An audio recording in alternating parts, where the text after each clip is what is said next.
Такое ощущение, будто сама Вселенная хочет, чтобы я побыл дома. Собственно, этим я и занимаюсь уже больше месяца. И хочу с вами коротко поделиться тем, что происходит сейчас, до того, как буду выпускать последовательные, продуманные видео обо всем происходящем по порядку, по пунктам.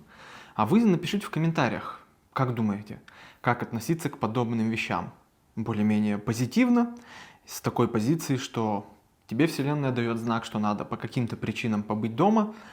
Возможно, самое первое, что мне приходит на ум, это переждать очень плохую погоду во многих частях Америки, дорожную, зимнюю, со снегом прямо. Ну, либо уходить в какой-то грусть, негатив, типа «Боже мой, ничего не получается, почему я застрял дома, почему нет денег, нет работы, что делать? Боже мой, как же жить?» Порой найти эту грань очень сложно. И я как бы уже нахожусь как раз-таки на грани между этой стороной медали и этой стороной медали. Так что то, что вам сейчас расскажу, напишите в комментариях, что вы думаете по этому поводу, как к этому относиться. Ну, а может просто там поддержите меня и скажете, типа, не унывай, все нормально. Значит, ситуация такая. Забегая вперед, скажу, что я взял трак, чтобы 2025 год работать на своем траке. Но почему-то я не думал, что можно на целый месяц застрять дома в Калифорнии без возможности поехать, хотя у тебя уже есть колеса, скажем так. Потому что ну, это просто интересное стечение обстоятельств. Где-то очень медленно работает государственная структура, где-то очень медленно, просто до того, что от злости у меня волосы дыбом встают, медленно, как мне кажется, работают частные структуры, люди, на которых я надеялся, что они сделают те или иные действия в плане регистрации трака, еще каких-то услуг, которые оказывают, сделают быстро, а они это делают не быстро. И вот так я вляпался в то, что рабочий инструмент есть, а поехать на работу не могу. Самый яркий вам пример из последнего, из того, что случилось за последнюю неделю, чтобы вы понимали, что происходит, это, например, страховка. Просто иншуранс для трака. Так как я теперь владелец трака, я должен иметь свою страховку. И как бы, я думаю, те, кто не начинал дело иметь с коммерческой техникой, с траками, с фурами, не понимают, что такого может быть в страховке. И я сам не понимал, я был таким же, потому что обычно, что в России, что здесь, на легковую машину, на дом страховку, занимает сделать один день. То есть, грубо говоря, утром ты там подаешь документы, и если к обеду это еще не готово, то это уже загадочная ситуация, но в любом случае к вечеру все будет у тебя готово, у тебя будет страховка на автомобиль, на дом. Но не в случае коммерческой техники, потому что, смотрите, сейчас вторник. Я подал документы на страховку в четверг на прошлой неделе, и только сегодня получил страховой полис. Как это такое может быть? Причем полис стоит больших денег, больших, нормальных денег. Как... И опять-таки, смотрите, в этой ситуации есть две переменных. Есть просто люди, сотрудники русскоговорящие, брокер страховой, который тоже специфично работает. Есть страховая компания. Значит, страховой компании понадобилось несколько дней, чтобы сделать мне расчет цены, получить от меня деньги и пустить как бы вот мою заявку в рабочий процесс. На это ушел четверг и пятница. Суббота, воскресенье, окей, я понимаю, что никто не работает, хотя удивительно, почему в пятницу страховка не была готова. Конечно, справедливости ради скажу, что в пятницу мне сказали, что этот процесс может занять неделю, поэтому пока расслабься и жди страховой полис. Типа, деньги от тебя приняты, все, но это может занять неделю. Я еще тогда думал, что здесь может делаться неделю? Ну ладно, окей. Я уже к этому готов. Это уже финишная прямая. Что происходило в процессе оформления трака, я расскажу в отдельном видео, которое уже снял про трак. Просто надо его выложить чуть-чуть позже. Сейчас я пока пытаюсь придерживаться хронологии, поэтому еще несколько видео мне предстоит выложить про работу на флатбеде за 2024 год, поэтому не удивляйтесь, то, что после этого видео будут еще несколько рейсов за 2024 год. Там еще есть несколько приключений, как меня останавливали копы, еще всякие неприятности с грузами, так что хочется ту главу закрыть, пусть и с задержкой, но закрыть. И после этого уже рассказывать про новый трак, с которым я сейчас имею дело. Но вот это текущее видео, которое вы сейчас смотрите, оно такое внеплановое, просто чтобы держать вас немного в курсе о текущей ситуации, поэтому сейчас чуть-чуть, скажем так, даю затравку о том, что будет. Но, в общем, в этом видео про мой уже собственный трак Будет больше подробностей. Сейчас просто в пример последнее. Вот уже на финишной прямой, да, я нахожусь, страховка. Окей. Договорились, что во вторник я позвоню им и спрошу, как там дела обстоят после выходных, да? Сегодня вторник. С одной стороны, я, конечно, счастливчик, потому что страховка сделана сегодня. И она есть. С другой стороны, вот мы переходим к тому, что страховая компания вроде как свое сделала, а просто люди, имеют человеческий фактор. Страховой брокер, который работает с кучей страховых компаний. Значит, я утром сегодня позвонил им, напомнил о себе, спросил, как, чего? И они такие, о, да, страховой полис для тебя сделан.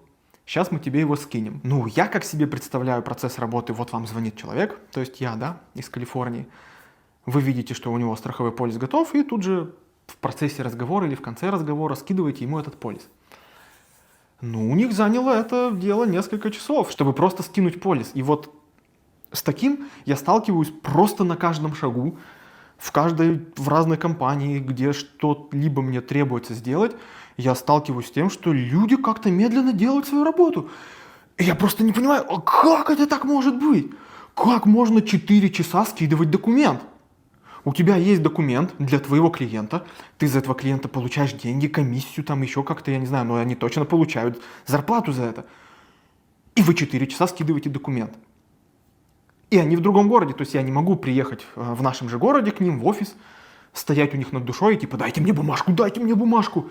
Нет, я просто должен как дурак сидеть и ждать. То есть мне сказали, что сейчас мы тебе скинем, и я жду 1 час, 2, 3, 4, пока мне скинут гребаную бумажку. По сути, PDF документ. Америка, к сожалению, за последние 2 с лишним года жизни здесь мы с таким уже сталкивались не раз.